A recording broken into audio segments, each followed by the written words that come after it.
tetap teguhkan hati, kita tetap berkuliah, kalian tetap rajin belajar untuk menggapai cita-cita. Nah, saya sebelum masuk di dalam doa, tetap ingat ya, kita kalau bekerja bersungguh-sungguh seperti untuk Tuhan. Terdapat di mana? Ayo, kan Kolose 3 ayat 23. Nah, saya ingin 12 anakku ini tetap masuk. Saya akan coba panggilin dan kalian siapkan dengan HP, dengan materi yang sudah Ibu berikan berupa handout. Tanggal 6 April kita kuliah. Tanggal selanjutnya nanti kita akan atur ya. Saya akan panggil satu persatu.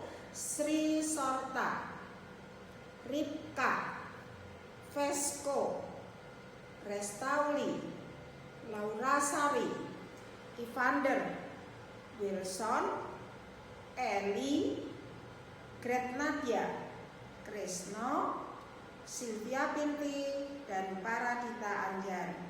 Saya berharap kalian semua 12 orang sudah siap dengan HP dan handout Anda serta catatan ya. Saya tahu bahwa kalian hari-hari ini tentu mengerjakan tugas dan menjawab soal UTS yang kemarin kita laksanakan pada hari Senin yang lalu. Mari kita awali pembelajaran ini dengan doa. Terima kasih Tuhan Yesus, di tengah-tengah rasa takut akan situasi di luar dengan virus corona, tetapi kami bisa tetap melaksanakan pembelajaran kepada anak-anakku yang sangat ku sayangi, yaitu Prodipak, berjumlah 12 orang. Kiranya tetap Tuhan berikan kekuatan, kesehatan, dan bisa mengikuti pelajaran serta bisa mengerjakan semua tugas dan soal sehingga terpenuhi akademik yang harus mereka tempuh. Kami percaya Tuhan, kalau kami sandarkan seluruh perkara ini diberkati salib-Mu dan di dalam nama-Mu yang berkuasa, Tuhan Yesus Kristus, yang Tuhan kami yang luar biasa, yang akan memimpin, memberikan hikmat, akal budi, dan kesehatan. Kami naikkan doa ini dalam nama Tuhan Yesus Kristus yang berkuasa. Kami sudah berdoa, amin. Baiklah, masih ingat ketika terakhir dari materi ini,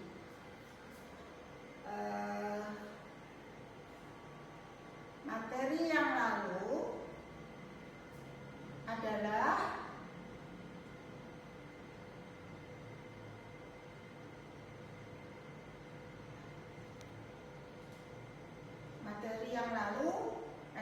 ini. Kan Ibu pernah bilang bahwa ini dipakai sampai dengan UTS. Ingat ya anak-anakku semuanya, nanti kalau ada pertanyaan boleh saya berikan seksi waktu bertanya.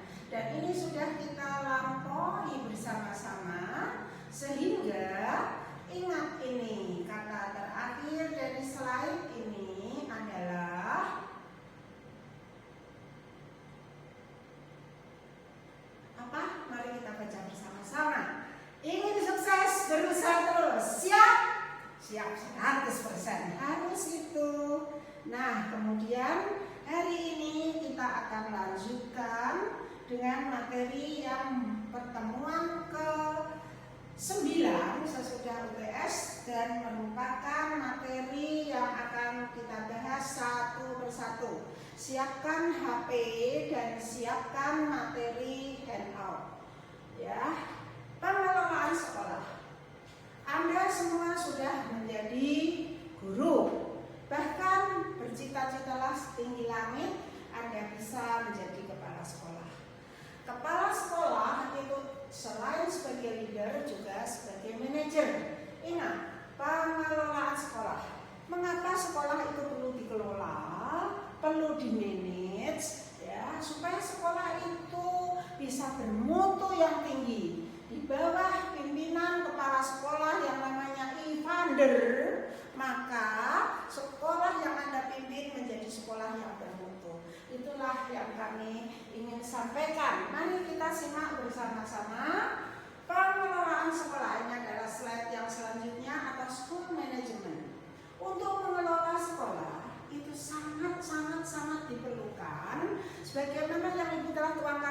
slide, yaitu memahami fungsi sekolah serta maksud dan tujuan pendidikan yang merupakan cita-cita bangsa. Tujuan, ingat ya, tujuan itu harus efektif dan efisien. Seperti Ibu pernah jelaskan bahwa tujuan itu akan tercapai dengan efektif kita lakukan secara doing the right thing, ya. Dan itu merupakan cita-cita bangsa. Oleh karena itu, selain Bapak Presiden Republik Indonesia, juga Bapak Menteri Pendidikan menganjurkan kita bukan libur, kita tidak berhenti belajar, kita belajar melalui online. Dari rumah, dari mana saja kita bisa tahu. Oleh karena itu, Ibu lakukan ini dengan sepenuh hati kepada anak-anakku yang kusayangi, yaitu anak PAK, ya, sehingga tujuan itu tercapai. Memahami kebijakan pemerintah dalam bidang pendidikan dan UU Undang-Undang Sisdiknas nomor berapa masih ingat? Nomor 20 tahun 2003, ya. Ini undang-undangnya nggak Ibu bawa, tetapi beberapa pasal penting sudah ada di kepala. Berikutnya adalah memahami standar pendidikan. Standar pendidikan yang sudah ditetapkan tentu oleh yang berwenang, yaitu Menteri Pendidikan. Yang keempat, memahami prinsip manajemen dan administrasi. Kalian sudah Ibu minta belajar apa itu manajer dan apa itu leader. Administrasi pun sudah pernah Ibu terangkan, yaitu terdiri dari kata ad dan ministari, ya, kepada, melayani kepada. Anda nampak, layanilah pekerjaan yang menyangkut manajemen sekolah ini dengan sungguh-sungguh seperti untuk Tuhan. Itu yang Ibu mau. Berikutnya adalah memahami kurikulum dan pengembangannya. Ingat kurikulum terdapat di mana? Di Undang-Undang Sisdiknas, ya, bab 1 pasal 1/19. Ibu nggak bosan mengingatkan. Karena apa? Karena pemahaman awam kurikulum itu adalah sekedar jadwal pelajaran. Buat apa? Ingat ya, kurikulum, ya, suatu susunan rencana untuk mencapai tujuan dan sebagainya. Nah, Ibu selesaikan slide ini. Memahami tuntutan kebutuhan peserta didik, life skill dan tuntutan masyarakat. Oleh karena itu kita tahu bahwa stakeholder pendidikan itu harus melibatkan masyarakat, ya. Masyarakat harus ada di dalam sekolah. Kalau gedung sekolah memang ada di tengah-tengah masyarakat. Nanti Ibu akan jelaskan kalau sudah sampai slide yang di bagian itu. Memiliki visi dan misi. Tidak henti-hentinya Ibu katakan seorang kepala sekolah itu harus memiliki visi dan misi. Dan visi serta misi itu tidak hanya tertera di tembok, di papan pengumuman, tetapi visi dan misi itu harus mendarat, harus dilakukan, harus dijalankan, harus diimplementasikan. Bercita-citalah yang tinggi, karena visi tanpa misi itu hanyalah mimpi. Tetapi misi tanpa visi itu hanyalah just a process the time. Ada jalan tapi tanpa tahu tujuan. Oleh karena itu, khusus kepada anak-anakku yang 12 ini, tanpa kecuali milikilah visi ditambah dengan misi. Niscaya Anda bisa mengubah. Mengubah apa? Ya, kalau di Alkitab Anda, firman Tuhan menyebutkan berubahlah akal budimu dan sebagainya. Nah, sebagai kepala sekolah nantinya Anda harus mengubah dari yang tidak paham menjadi paham, yang tidak tahu menjadi tahu, yang sudah baik menjadi lebih baik. Niscaya Anda menjadi kepala sekolah yang handal, menjadi manajer sekolah yang handal. Lulusan mana? Lulusan UGI, Prodi Pak, nggak usah disebut siapa dosennya. Yang penting Anda harus luar biasa. Ya, tandanya Anda mengikuti kuliah ini secara bersungguh-sungguh. Bersungguh-sungguh berapa persen? 100%. Ya, ini pahami, benar-benar pahami. Ada 7 butir, 1, 2, 3, 4, 5, 6, 7. Anda harus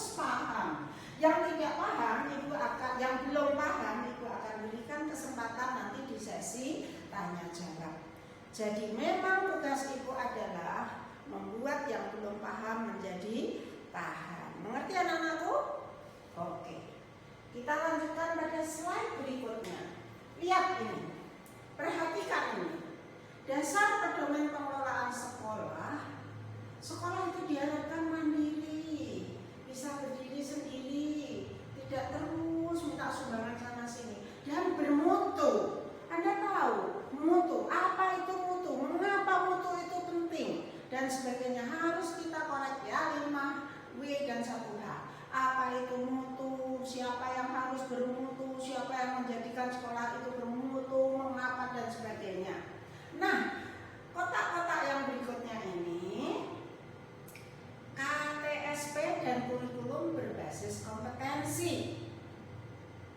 Kurikulum sudah tahu berbasis kompetensi. Ingat ya, setiap guru tidak terkecuali guru PAK adalah harus memiliki 4 kompetensi, yaitu kompetensi pribadi, kompetensi sosial, kompetensi pedagogik, dan kompetensi profesional.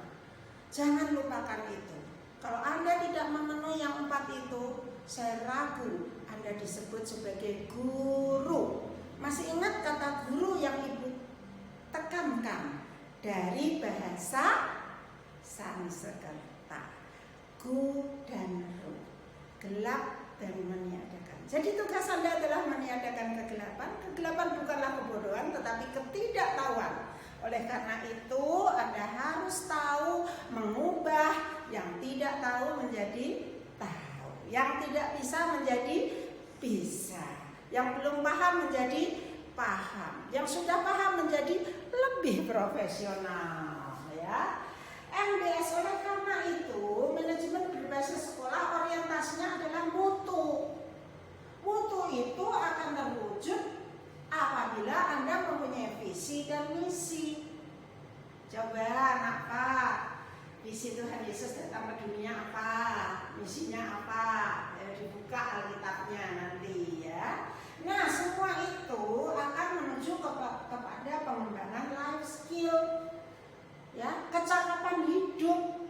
Orang kalau pintar itu mandiri, mempunyai kecakapan hidup, dan apa yang sudah Anda miliki sekarang hendaknya terus dikembangkan. Kalau tidak, maka akan layu dan mati.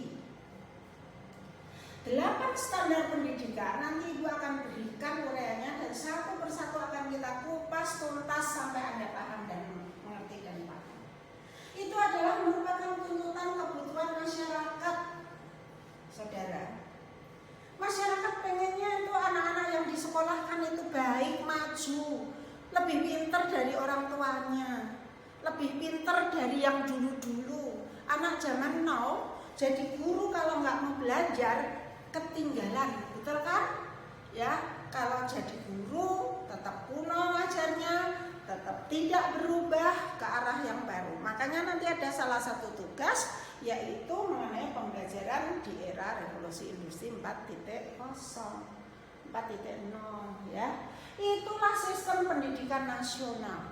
Jadi skala Anda itu tidak hanya sekolah di tempat Anda mengajar, tetapi adalah berskala nasional.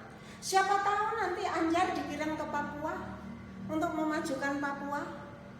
Oleh karena itu spesial saya berikan nanti tugas kepada Anjar tentang bagaimana pengalaman dia menangani apabila terjadi manajemen konflik di sekolahnya. Ya Anjar ya, siap? Oh, jangan terus nanti. Kita tetap berdoa, orang tua Anda sehat, semua jadi sehat. Nah, Ibu lanjutkan, walaupun tidak semua daripada slide ini dikupas habis pada sesi pertemuan yang ke-9 ini, namun hendaknya slide demi slide Anda harus pahami. Sekolah punya fungsi anak-anakku? Sekolah. Ya, Anda sudah cari di beberapa sumber bahwa sekolah ada waktu luang diisi dengan belajar, membaca, dan sebagainya.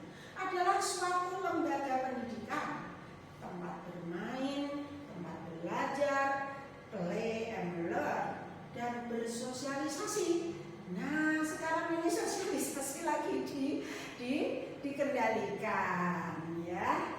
Tetapi walaupun dikendalikan diajarkan sebagai orang pinter. Orang pinter apa? Harus minum apa? Orang pinter harus menolak kemalasan. 2 Tesalonika 3 ayat 10 mengatakan, hei orang malas, hendaknya engkau jangan makan. Bahkan saya mengikuti khotbah live streaming yang mengatakan kalau malas suruh belajar dari semut di Amsal.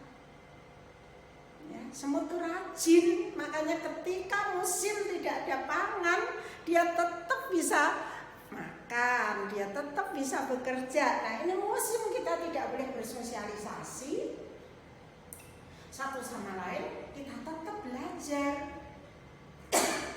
Maaf, belajar itu sampai kapan? Sepanjang hayat. Selama hayat masih di kandung badan, kita bernapas, kita tugasnya adalah belajar. Belajar tidak sekedar sampai memperoleh ijazah. Itu yang ibu mau. Apa artinya sebuah ijazah? Sekalipun ijazah adalah merupakan tanda formal bahwa kita telah menempuh studi S1, S2, S3. Nah, bersosialisasi yang serba terbatas ini, ibu tidak mau kalian libur, tidak ada kata libur buat ibu. Tetapi kita lakukan pembelajaran secara online seperti yang sekarang ini sedang kita lakukan. Antar dan inter peserta didik, Anda kurang apa? Tidak dibatasi oleh ruang dan waktu. Masing-masing punya HP kan? HP itu digunakan untuk belajar, enggak semata-mata untuk guyon, untuk berteman yang aneh-aneh begitu. Seleksi, berpikirlah kritis. Ini saya nggak mau jadi anak pintar. Mau jadi anak pintar? Mau jadi orang pintar? Orang pintar minum tolak malas itu ya yang ibu mau. Bener ya anakku ya? Nah, interaksi antara siapa? Peserta didik, yaitu Anda yang 12, pendidik dalam hal ini yang dipercayakan untuk mengaku MPBS adalah saya, dan tenaga kependidikan adalah staf administrasi. Saya terus laporkan kehadiran Anda, saya terus laporkan nilai Anda. Nanti UTS selesai buku koleksi, ada batas penyerahan nilai UTS, penyerahan nilai tugas untuk di menjelang UAS, ibu tetap catat seperti administrasi. Masih ingat dengan buku ibu yang satu ini buku apa? Buku kehidupan, ya. Iya, semuanya serba tercatat.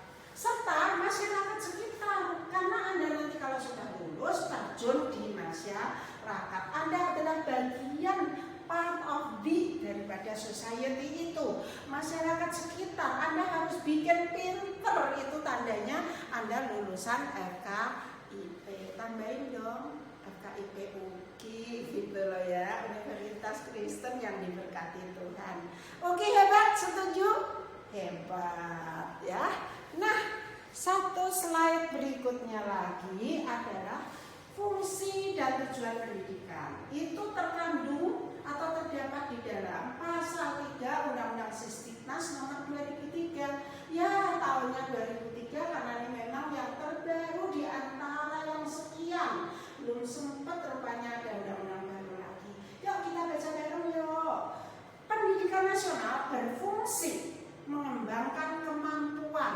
Apa yang harus dikembangkan? Yaitu kemampuan. Mampu dalam hal apa? Ya, dan membentuk watak serta peradaban bangsa yang bermartabat dalam rangka mencerdaskan kehidupan bangsa. Ya, ingat ya peristiwa bom atom Hiroshima dan Nagasaki di Jepang tanggal 6 dan 9 Agustus tahun 45. Siapa yang dicari kaisar nomor 1? Adalah hitung berapa guru atau tenaga pendidik yang masih hidup, baru tenaga kesehatan.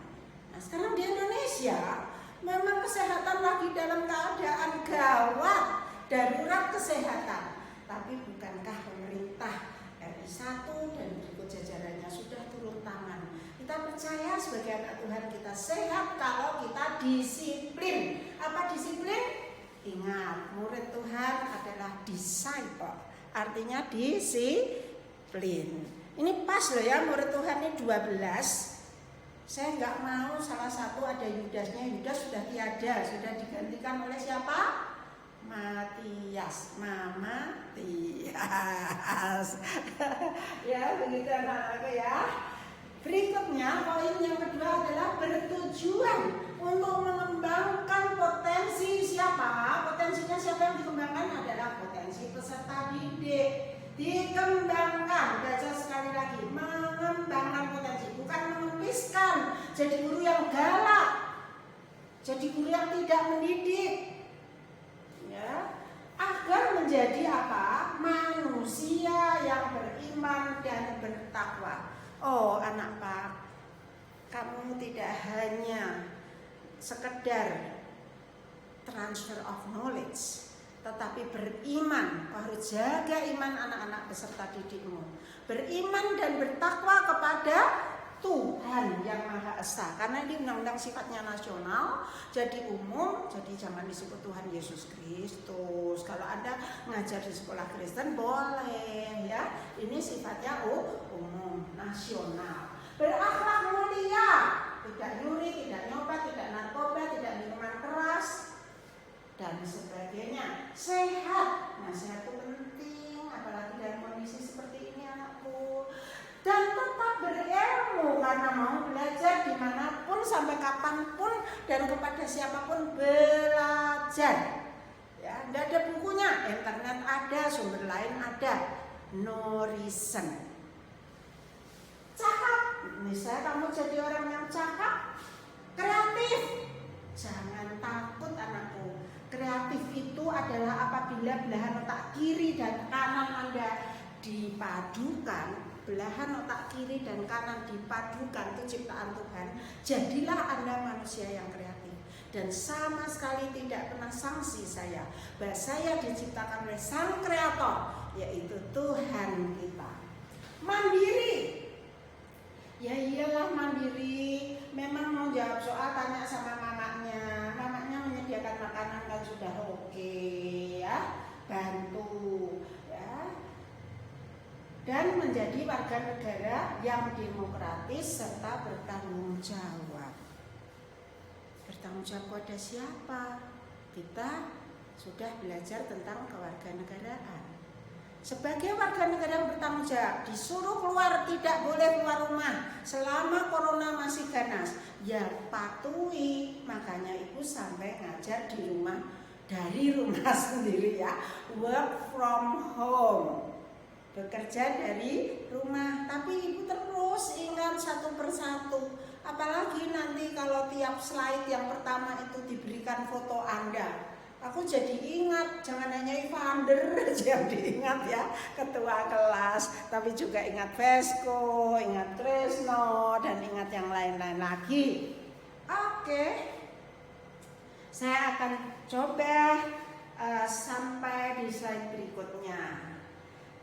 Yuk baca bareng, yuk. Pendidikan adalah usaha sadar untuk mengajak peserta didik menuju kedewasaan susila. Ya, susila itu etika, berbuat baik dan sebagainya, yang menjadi anak Tuhan yang baik dan benar. Pendidikan sebagai proses pembentukan pribadi. Pendidikan sebagai proses transformasi budaya. Jangan terkotak-kotak. Indonesia itu Bhinneka Tunggal Ika.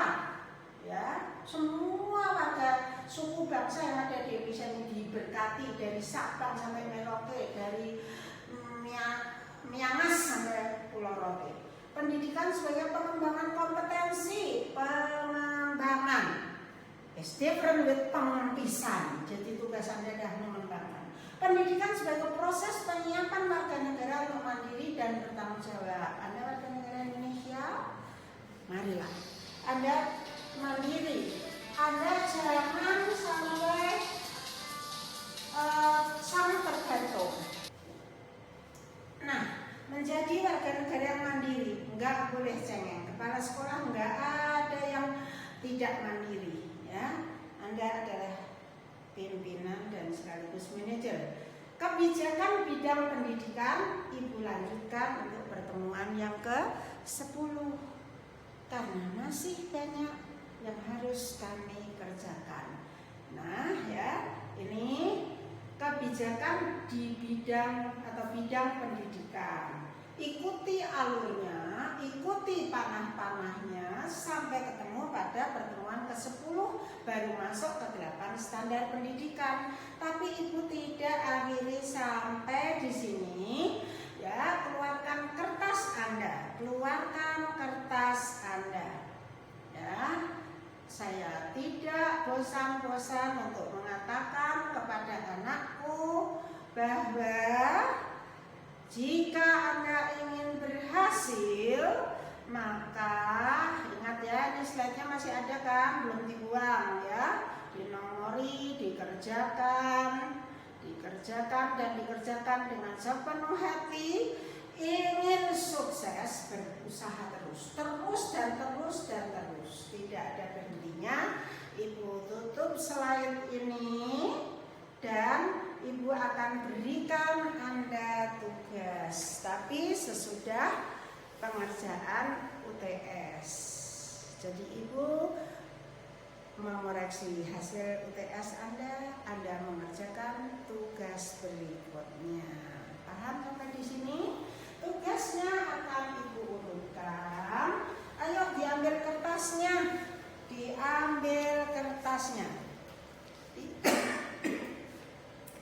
Dicatat. Yang pertama adalah Sorta. Halo Sorta, kamu mengerjakan inovasi di bidang pendidikan. Catat ya Sorta ya, inovasi di bidang pendidikan. Yang kedua adalah Ripka mengerjakan tugas hubungan antar stakeholder. Ripka tahu kan, stakeholder itu adalah peserta didik, pendidik, guru, tenaga kependidikan dan juga masyarakat. Ya, Sorta tulis ya, hubungan antar stakeholder. Yang ketiga Vesco mengerjakan strategi MPMBS yang berhasil. Strategimu bagaimana Vesco? Di bidang pembelajaran, di bidang SDM, dan di bidang sarana dan prasarana. Jelas ya Vesco ya. Berikutnya yang keempat adalah Resta Uli. Anda mengerjakan pembinaan disiplin dan pemberian motivasi. Motivasi itu penting Resta ya. Anda mau ambil teori siapa, nanti Ibu jelaskan. Ini baru judul-judul dari tugas kalian masing-masing. Yang kelima adalah Laura mengerjakan tentang pembelajaran efektif di era revolusi industri 4.0. Pembelajaran efektif, ingat ya, doing the right thing di era revolusi industri 4.0. Berikutnya adalah Evander, si ketua kelas, mengerjakan tugas kepemimpinan dalam MPMBS. Evander, kok ada calon pemimpin ya, jangan lambat lagi, nggak ada pakai kata telat. Ya. Yang ketujuh, nomor ketujuh adalah Wilson. Anda belajar ya apa yang dikatakan oleh Bapak Menteri Pendidikan zamannya Pak Wardiman, yaitu istilah link and match ya. Match. Apa nih gunanya dan apa kaitannya dengan MPMBS? Ya iyalah, kalau mengajar itu ya yang ada kaitannya dan ketersambungan misalnya dengan dunia kerja. Makanya membahas link and match serta Dudi. Wilson harus tahu Dudi adalah dunia usaha dan dunia industri. Ya, nanti Ibu jelaskan. Paham Wilson? Yang nomor 8 adalah Eli. Halo Eli. Ya, Eli akan membahas tentang push. Ini bukan push kucing ya, dan juga sub. Saya beritahu ya Eli perhatikan, push adalah pendidikan untuk semua. So adalah semua untuk pendidikan. Ya, bagaimana Anda mengatakan bahwa pendidikan itu tak boleh untuk si kaya aja, pendidikan tidak boleh. Push dan shove, and then Ellie ini tadi Wilson. Ya, yang ini adalah Ellie. Apalagi Ellie? Lifelong learning. Ellie mesti pintar bisa mengerjakan lifelong learning. Ya, Ellie ya. Ini adalah Ellie. Paham Ellie dan Wilson? Ya. Nomor 9 adalah Nadia. Grade Nadia. Catat. Pentingnya supervisi pendidikan. Kalau pendidikan nggak ada yang supervisornya atau nggak ada yang pengawasnya seperti apa, grade penting itu. Kamu harus lebih disiplin, Nadia. Ya, kamu saya bagi tugas pentingnya supervisi pendidikan. Kalau udah catat, kita masuk ke nomor urut 10 yaitu Kresno. Halo Kresno. Kresno adalah membahas tentang pemerataan pendidikan dan peningkatan mutu pendidikan. Kamu meratakan dari ujung ke ujung Indonesia, atau kamu tingkatkan pendidikannya, atau kamu bagaimana caranya menjalankan kedua-duanya. Kresno harus bisa. Ingat ya, pemerataan pendidikan dan peningkatan mutu pendidikan untuk Kresno. Nomor urut 11 adalah Sylvia. Ini kalau nggak salah namanya Sylvia Pinti. Oke. Anda harus bisa mengimplementasikan. Jadi tidak hanya sekedar diketahui, dipahami tentang MPMBS itu, tetapi Anda membahas tentang implementasi MPMBS di Indonesia saja, Sylvia. Nggak usah di negara-negara lain. Kamu kan mau memajukan Indonesia toh, Sylvia? Ya, implementasi MPMBS di Indonesia. Nah, terakhir adalah Paradita Anjar. Anjar, kamu sudah punya pengalaman di sekolah. Oleh karena itu, bagaimana ketika kamu itu menjalankan MPMBS dengan baik dan benar sesuai yang Ibu ajarkan dan sesuai buku-buku yang kamu baca, Ibu tugasi membahas tentang manajemen konflik dalam persekolahan. Manajemen konflik, tahu kan Anjar, kalau konflik itu harus diatasi dan harus diselesaikan ya. Jadi manajemen konflik dalam persekolahan dan cara mengatasinya. Misalnya cara mengatasinya, kalau konflik keluarkan semua ya, kamu nggak punya staf dong, kamu berarti nggak bisa bekerja dalam tim dong. Ayo pikirkan Anjar ya, pikirkan.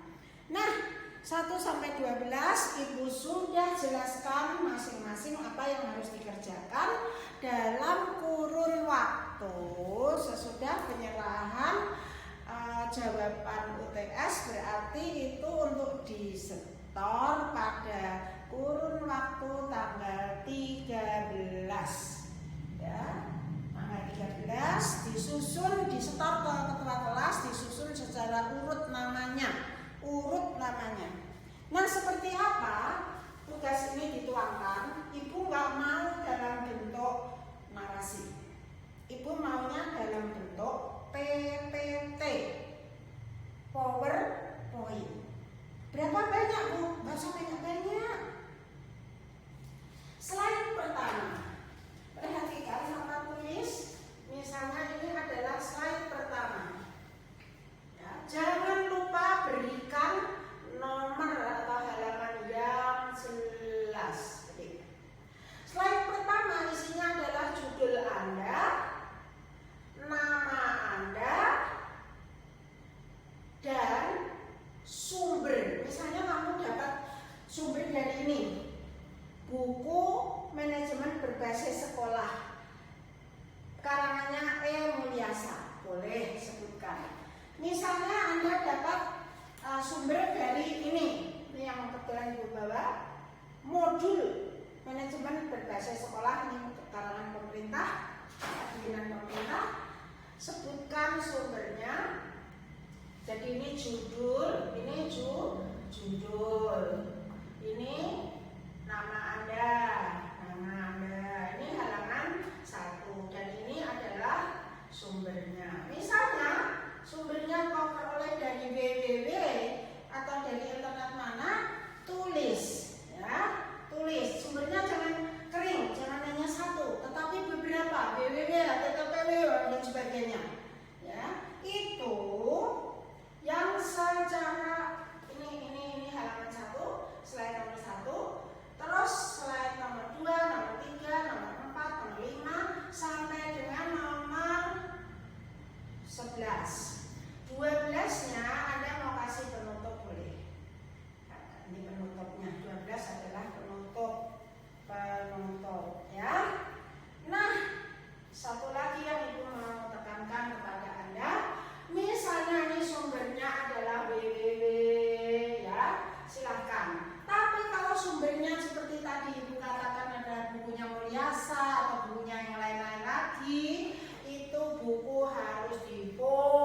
Itu secara khusus dari segi agama.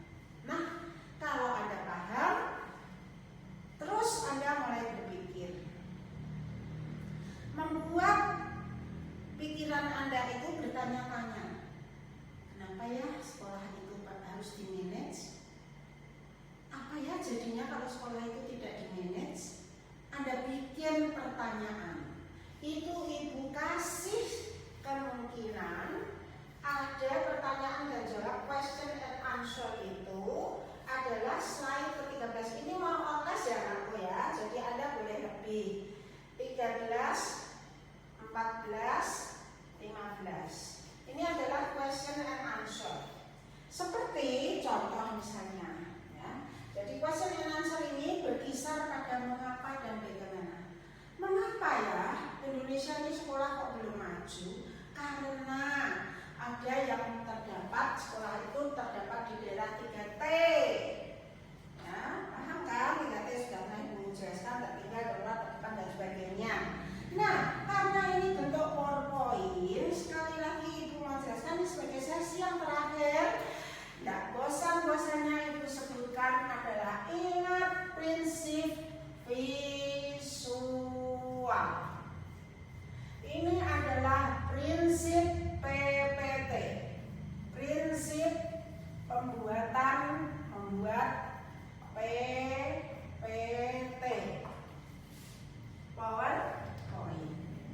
Catat bahwa V yang pertama ini adalah visible. Apa artinya able itu dapat, visi dapat dilihat. Jadi kalau bikin slide jangan kecil-kecil tulisannya, mana Ibu ngoreksinya dari WA, HP, kasihan dong. Ya, nanti kalau kita ketemu bisa di-print, bisa dibahas di kelas, dipresentasikan di kelas, makanya corona cepat berlalu. Ya, nampak jelas. I-nya yang Anda tuliskan seputar soal tadi adalah important. You know important?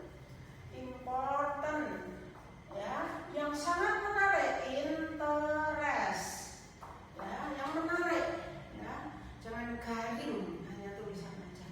Ibu percepat. S-nya adalah simple. Apa simple? Sederhana. Simple dan sistematik. Sistematik, jangan ngomong loncat-loncatan. Sistematik. Bahasa Indonesia sistematis. U-nya adalah useful. Artinya apa? Yang benar-benar full meaning, yang terpakai, yang dapat digunakan. Jangan ngawur, sekali lagi, Anda mau jadi guru. A-nya adalah accurate. Dan M-nya ini legitimate. Legitimate. Paham artinya legitimate? Ada sumber hukumnya. Makanya tadi saya tulis. Misalnya Sorta. Sorta dapat judul ada inovasi di bidang pendidikan. Namanya Sorta. Sumbernya adalah buku manajemen berbasis sekolah Mulia Sari. Foto bukunya di sini. Buku ini ada tahunnya, ada dan sebagainya. Kalau perlu ada manfaat. Kalau misalnya RIPKA, hubungan antar stakeholder, ya sumbernya www. Ya ditulis sumbernya di sini internet. Ya, ini diingat-ingat. Ya, semoga kalian paham dan Ibu berusaha memasukkan di dalam WA. Cukup sekian anakku. Paham? Kita akhiri dengan doa. Terima kasih Tuhan Yesus untuk pembelajaran hari ini. Kami mau bersungguh-sungguh untuk memenuhi sesuai firman-Mu, yaitu bekerja dengan sungguh-sungguh, ingin meraih prestasi yang terbaik. Kami 12 orang dalam pelajaran ini yang dipandu oleh Tias kiranya membawa makna sangat berarti dan mohon diberkati oleh Tuhan sehingga kami boleh mengerti, memahami dan menerapkannya di dalam tugas pekerjaan kami nantinya. Berkatilah Tuhan pembelajaran hari ini, berkatilah dalam kami mengerjakan tugas, terpuji-pujilah nama-Mu. Dalam nama Tuhan Yesus Kristus kami sudah berdoa doa ini. Amin. Selesai.